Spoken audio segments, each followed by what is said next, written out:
Whenever we hear Congo, these images come to mind.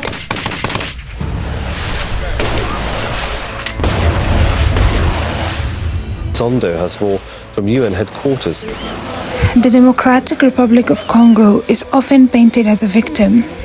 They risk it all to dig out one of the world's most sought-after minerals. A country plagued with exploitation of its vast natural resources, chaos among its population, and the abuse of power by its leaders.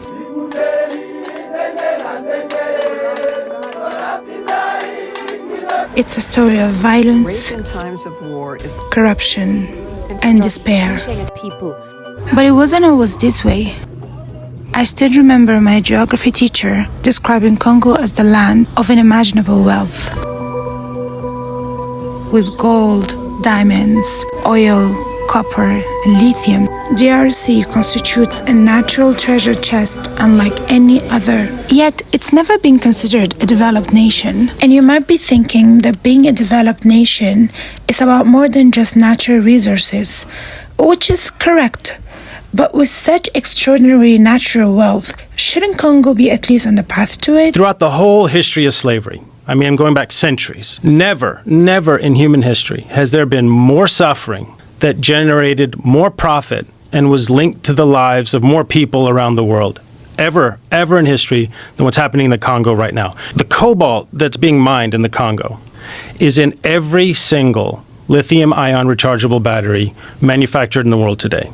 Every smartphone, every tablet, every laptop, and crucially, every electric vehicle. You and I, we can't function on a day-to-day basis without cobalt, and 3/4 of the supply is coming out of the Congo. And it's being mined in appalling, heart-wrenching, dangerous conditions. Places that are often unstable or heavily portrayed through a singular lens tend to be labeled as only dangerous or unsafe. And while there's certainly truth in these narratives, it's unfair to define an entire nation in such absolute terms. So curious to see beyond these stereotypes, beyond what the media often exaggerates, I decided to go to Congo and see it for myself. Welcome to Congo, Madiha!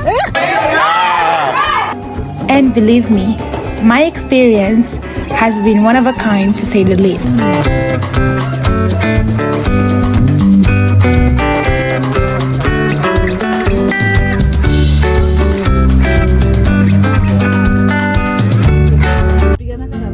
The Democratic Republic of Congo is the second largest country in Africa after Algeria, and it covers 3.45 million square kilometers.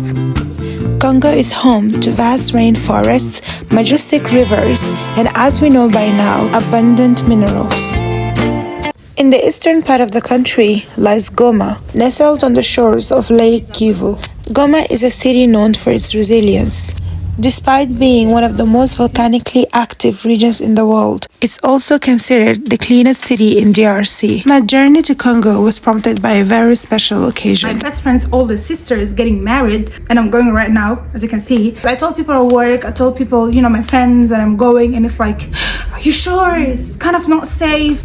Congo is similar to Chad in the sense that the reputation is just so much reliant on the negative and not so much on the positive, so you don't really know how it is. Like, I'm not saying that the country might be secure like 100%, of course, compared to other countries or in the region, at least it's not the safest, but does that mean that you shouldn't go, you shouldn't visit? Does that mean that the people are not welcoming? You know what, I'm not gonna talk too much, I'm gonna take you with me, guys, and let's see if Congo is really that dangerous place. Also, on the other hand, me and culture, actually me and the positive part of culture are like this, but the negative part, we're like this. I'm so excited to attend. This is gonna be my first time seeing a Congolese wedding in Congo. So how it's done, and from the way it was described to me, it's gonna be super traditional, because they do usually like 2 or 3 types of weddings within the same wedding, so it's like different ceremonies. So let's just see how it is, and yeah.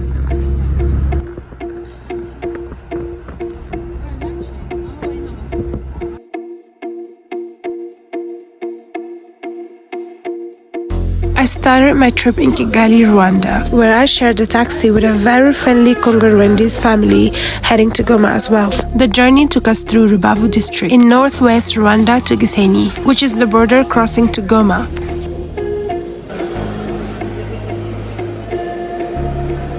Crossing into Goma felt like stepping into a whole new world.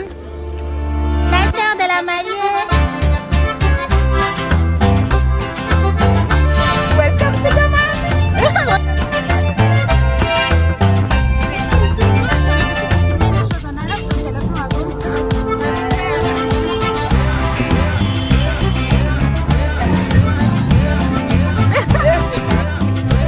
Guys, this is on appelle quoi les carburants? Is it petrol? Oui. Oh my god. Quand ils vont bien me charger, ils vont me dire.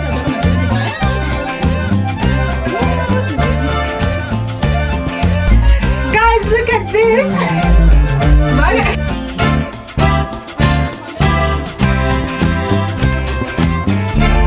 Jamila, dis salut. La sœur, dis salut. Giovanni, salut. Salut.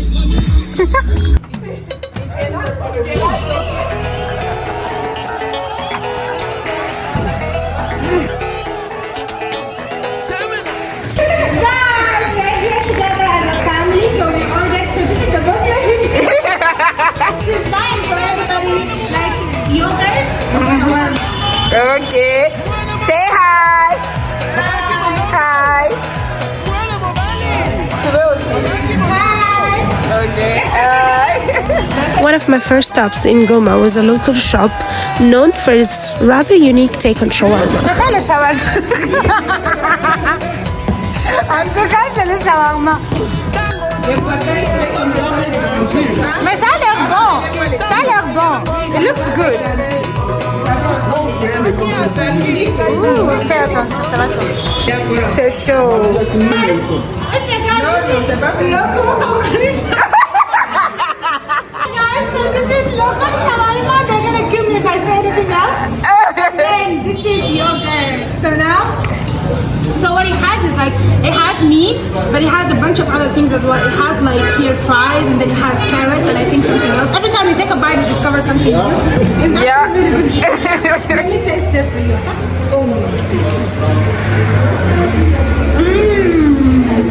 You wanted this and you were very detested before because it wasn't full. Yeah, it wasn't full. Let's try also the yogurt. Let's try without sugar first. Without sugar is more better. Yeah, it's really nice with no sugar. It's like very cold, which is what I wanted. And then it's not too sour. Like you can drink it without sugar. But I need to have sugar.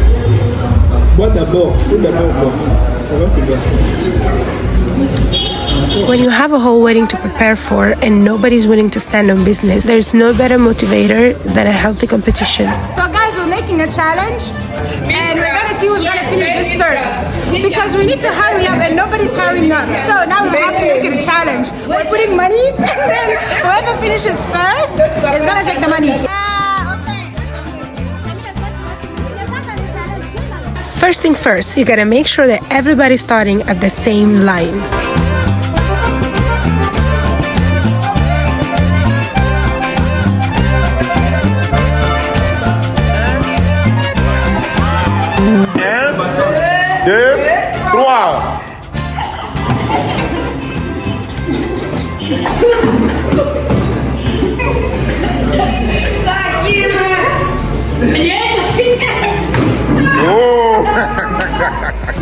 Well, what can I do? I just had to win.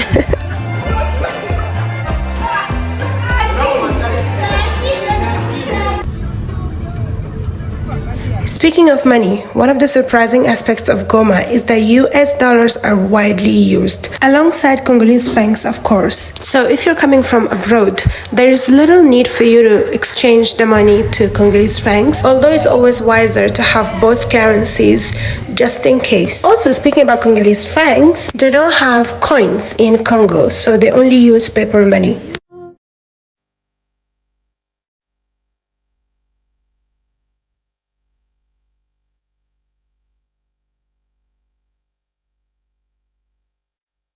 For transport, you can either use public taxis or bikes. However, I don't recommend bikes in DRC precisely because it's just not the safest option, honestly.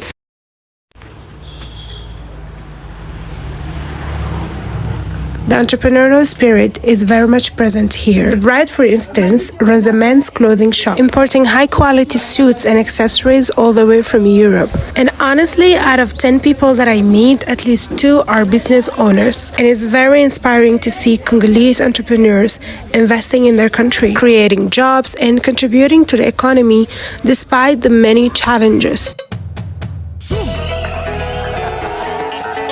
Another thing I've noticed is that Congolese people carry themselves with pride. While life is harsh for many, they adapt. They step out of their comfort zones to make ends meet. But I have to mention that this resilience comes with sensitivity, where misunderstanding can quickly escalate, often as a way to seek compensation. Saying this from personal experience, be it while crossing the borders or in the middle of the market, which is why having a local guide or a friend can make all the differences in navigating these small cultural nuances.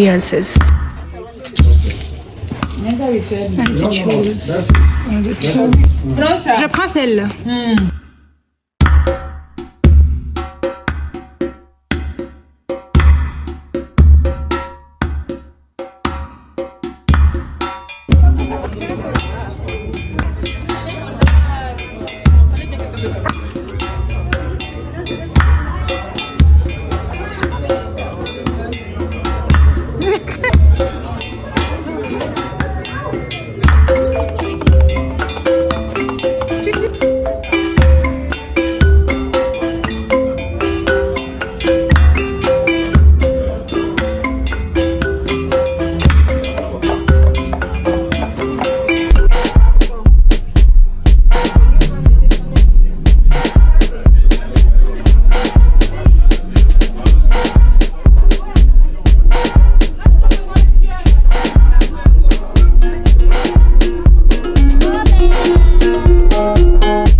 Let me just say, this wedding was nothing short of magical. The costumes, the jewelries, the hairstyles, everything was out of this world. I loved the blend of tradition with modernity, celebrating African heritage with vibrant colors and unique makeup.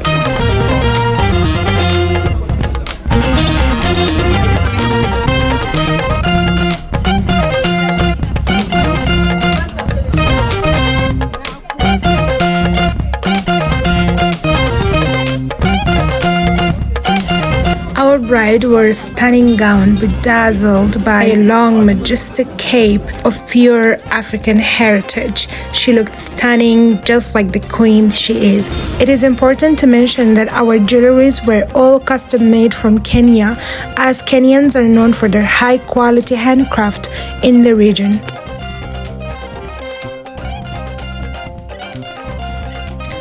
A moment of prayer and blessing for the new life ahead.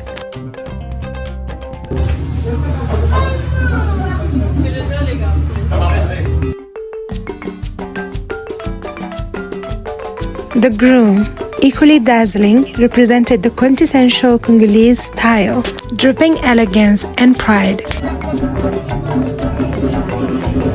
And as per Congolese traditions, the groom makes the first entrance, followed by the bridesmaids, all awaiting for the beautiful bride to steal the show as she should.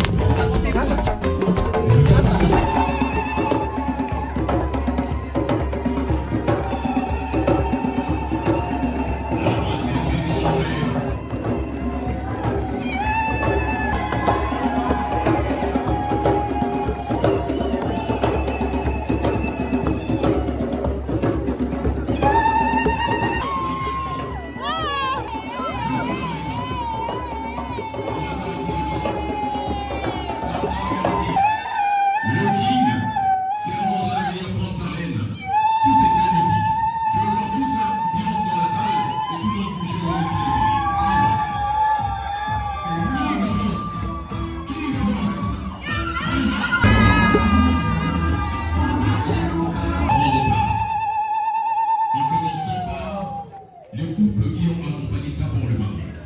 La technique de la salle va faire descendre 2 microphones. One of the most touching moments was when the groom showered his bride's mother with symbolic gifts as a gesture of gratitude for raising his bride. The bride's mother presents herself as she awaits for the fundamental gift, which is a piece of cloth. In most African cultures, in Congolese culture precisely, the cloth isn't just a normal gift. It stands for the unity of two families. It stands for a harmonious relationship and life, for which the thanks goes to the mother.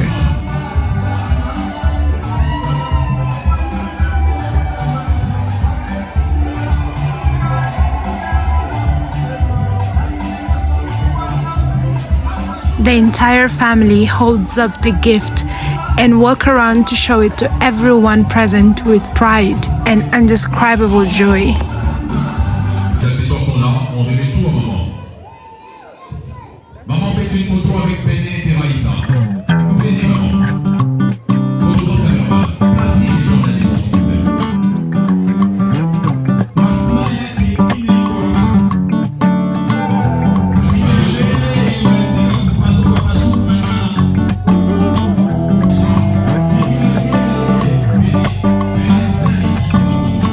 More gifts are distributed to the bride's aunties and uncles and her entire family, basically.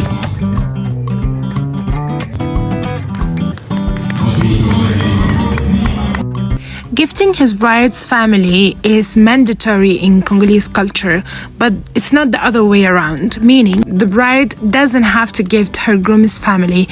I don't know, don't ask me why. Maybe Congolese can tell us why in the comment section, but because our bride is like no other with such a golden heart, she did not disappoint and showered her new family with lots and lots of gifts as well.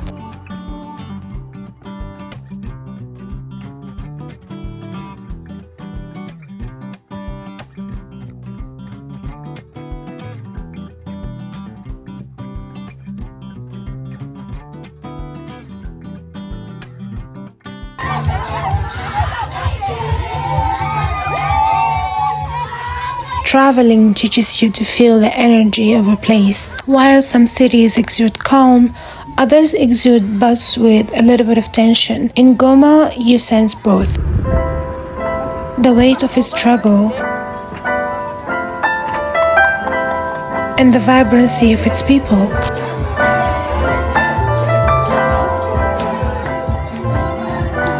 So despite the hardships, the Congolese find ways to laugh, dance, and celebrate life.